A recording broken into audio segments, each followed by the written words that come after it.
के लिए केडियानॉमिक्स के फाउंडर सुशील केडिया मौजूद हैं। सुशील, गुड मॉर्निंग। सुशील जी, सबसे पहले तो मार्केट पर एक व्यू हो जाए। निफ्टी, बैंक निफ्टी में बहुत बड़ी रैली हुई है।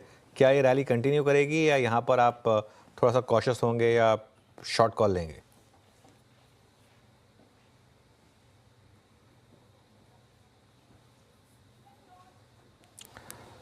सुशील, आपका ऑडियो नहीं आ रहा है मुझे। ऑडियो आ रहा है अभी? हाँ, गो अहेड। पीसीआर से अनुरोध है, कृपया मेरे स्क्रीन पे लगी इस चार्ट को दिखाएं। टिप्पणी करने का अधिकार संपादक के पास है, विश्लेषक को विश्लेषण दिखाना चाहिए। चार्ट खोलिए कृपया। निफ्टी को क्यों शॉर्ट करना है मैं उसको तर्क के साथ दिखा दूंगा आपको। ये देखिए निफ्टी की जो डेली कैंडल स्टिक चार्ट आ गई, ये बहुत शार्प रैली का जिसका आपने जिक्र किया अनुज।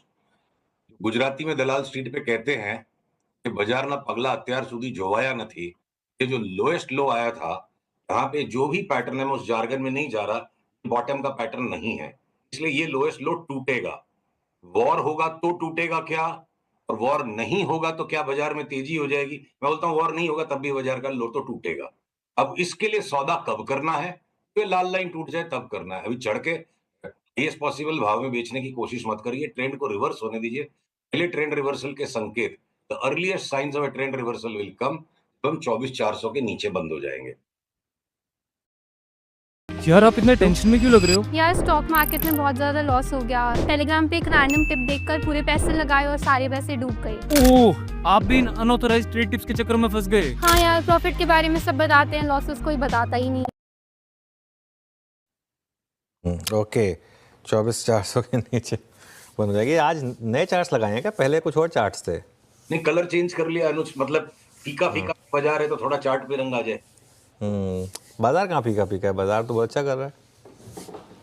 देखिए ये जो तुम इतना जो मुस्कुरा रहे हो तो क्या गम है, जो मुस्कुरा रहे हो, जो गाना है ना, ये जो इस तरह की जो सिजलिंग स्कॉर्चिंग रैली आई है, एक नया लो और लग जाएगा बाजार में ना, सबकी बोलती बंद हो जाएगी अगर ये लग जाता है, और मुझे उसकी संभावना दिख रही है।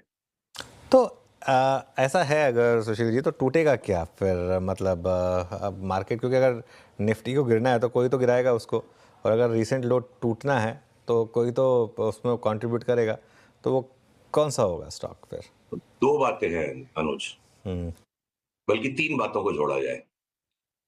पहली बात तो ये है कि ये जो अगर नए लो के लिए हम खेलते हैं, 24,400 के नीचे बंद आने पर जो भी हाईएस्ट भाव आज बन जाएंगे वो स्टॉप लॉस हो जाएगा।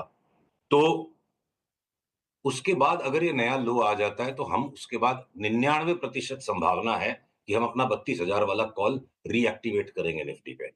तो इसलिए साथ ही साथ ये भी उत्तर देना जरूरी है कि किस चीज को बेचना घातक हो सकता है। तो मैं दोनों आपसे लिबर्टी ले रहा हूं कि एक प्रश्न मैंने पूछ लिया इस वार्ता के लिए, तो फिलहाल के लिए एक बार नए लो के लिए देखिए, रिलायंस अगर बेल वेदर है तो वो नया लो मार देगा। 1,000-1,050 तक रिलायंस में आ जाए तो कोई बड़ी बात नहीं है। एचडीएफसी बैंक बुलिश कंसेंसस बना हुआ है, सुशील केडिया तुम रॉन्ग हो, 1950 आगे। भाई हमने भी 1950 की तेजी खेल ली थी, बताया भी था चैनल पे आपके। एक बार 1650 टूट जाए तो और नीचे। ICICI bank, axis bank, IndusInd bank, मैं पब्लिक सेक्टर बैंक्स को शॉर्ट नहीं करूंगा, भले करेक्शन उनमें भी आएगा, पर दोनों हाथ से तीर चलाने का आशीर्वाद सिर्फ अर्जुन के पास था। साव्यसाची उसे कहते थे। तेजी मंदी दोनों हम 5-5 मिनट में माइंड चेंज करके नहीं खेल पाएंगे, इसलिए हम परहेज रखेंगे। पीएसयू बैंक्स को शॉर्टिंग नहीं करेंगे कि उनमें सिग्निफिकेंटली हायर बॉटम बनना चाहिए, जो अगली तेजी में सबसे ज्यादा वो भागेंगे। बाकी के जितने भी स्टॉक्स है उसमें अगर मैं ब्रॉडली बात करूं, मैं आईटी के शेयर्स को शॉर्ट नहीं करूंगा। भले ही यहां से विप्रो 12% 10% का करेक्शन दे दे, टीसीएस 12-15% भी दे दे, क्योंकि बहुत बड़ी तेजी की चार्ट उनमें बन गई है। मैं सन फार्मा, डॉक्टर रेड्डीज में 200-250 रुपए का करेक्शन है, 12-15% कोई फास्ट मूवमेंट खेल सकता है, तो वो भी एक बार आप कर लो शॉर्ट। पर अगला तेजी का जो मोड़ आएगा वो बहुत खूंखार और बहुत बड़ी तेजी बन सकती है, इसलिए सावधानी से काम करें। और मैं एफएमसीजी के स्टॉक्स को शॉर्ट नहीं करूंगा। एट मोस्ट जी घबरा रहा है कि भाई ओवरऑल बाजार खराब होने लग गया, बॉर्डर पे से आवाजें ज्यादा आ रही है, आप टेक प्रॉफिट कर लो। एफएमसीजी आईटी को शॉर्ट मत करो, उसके अलावा जो जी, और पीएसयू बैंक्स को शॉर्ट मत करो, उसके अलावा फिर शॉर्ट ट्रेड के लिए जो जी मैं शॉर्ट कर दो। ओके, चलिए, तो ठीक है, ये इस समय शॉर्टिंग के कुछ आइडियाज़ हो गए। अच्छा सुशील जी, एक ट्रेड जो मेरे ख्याल से आपने 400 रुपये पे चैनल पर रेकमेंड किया था, इस चैनल पर, और उसके बाद 1200 पे प्रॉफिट बुकिंग, फिर 800 पे रिकमेंड किया, फिर हमने 4000 तक का मुंह देखा था जहां आपने फाइनल प्रॉफिट बुकिंग कराई थी। बीएससी में ने ऐसी क्या खुराक ले ली है, इस समय हम ये डिस्कस कर रहे हैं। और ये बीएससी की चार्ट क्या कह रही है आपको? तो देखिए, बीएसई की चार्ट में ना बहुत ज्यादा कंसेंसस बनने लग गया है। 4000 पे आपसे लास्ट वार्ता हुई थी, उसके बाद भी हमने किया उसमें व्यापार। पीसीआर से अनुरोध है, कृपया फिर से एक बार इस चार्ट को दिखाएं। आ रही है चार्ट, देखिए चार्ट से बात करेंगे। हाँ, आ गई। तो बीएसई की चार्ट में जो नीचे वाली जो नीली रेखा है ना, आज का लो तोड़ देगी। जब बीएसई आज का लो अगर तोड़ दे तो हम इसको शॉर्ट करने के लिए तैयार बैठे हैं। और ये जो है ना, टर्मिनल ट्रायंगल पैटर्न बना हुआ है, तो हो सकता है नेक्स्ट मार्केट फॉल में बीएसई जैसा स्टॉक आधा भी हो जाएगा तो बड़ी बात नहीं है। बहुत ज्यादा बुलिश कंसेंसस है। स्टॉक की वॉलेटिलिटी अब सब्सटेंशियली हायर देन 400 रुपए के भाव की, 1200 की, 2400 के भाव की वॉलेटिलिटी भी आई थी। अभी तो वॉलेटिलिटी नहीं, स्टॉक में वायलेंस होता है। जैसे देखिए, पिछला फॉल भी जब आया था 6100 से 3600, इतनी फास्ट गिर गया था। उससे ज्यादा फास्ट ये गिर जाए ऐसा मेरे को अनुमान लगता है।